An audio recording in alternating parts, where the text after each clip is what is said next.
হঠাৎ করে আমার হার্ট অ্যাটাক হয়ে গেল। এই জন্য হার্ট অ্যাটাকের তো যেখানে আমি রিং করি নাই, সরাসরি ডাক্তারের সাজেশন মতো বাইপাস করেছি। আর বাইপাসে তো অনেক টাকার প্রয়োজন হয়, এজন্য। আর যেহেতু ম্যাটলাইফে একটা সিস্টেমই আছে, যারা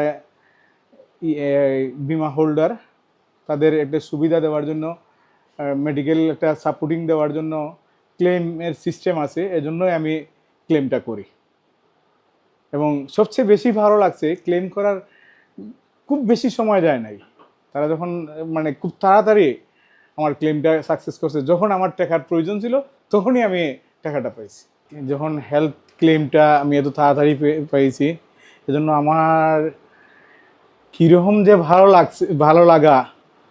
ভালো লাগার অনুভূতিটা, এটা আসলে ভাষায় প্রকাশ করার মতো নয়। বলতে গেলে তো তখন পরিবারের যে ম্যাটলাইফের ক্লেমটা, পরিবারের যে কতটুকু সাপোর্ট দিছে, এটা আসলে এমনি এমনি বলা যাবে না। যারা এইরকম সিচুয়েশনে পড়ে তারাই বুঝতে পারবে। আর বিশেষ করে আমরা তো চাকরিজীবীদের কত বড় উপকার এটা আমি বুঝছি, আর আমার মতো যারা যে অবস্থায় থাকবে তারাই বুঝবে।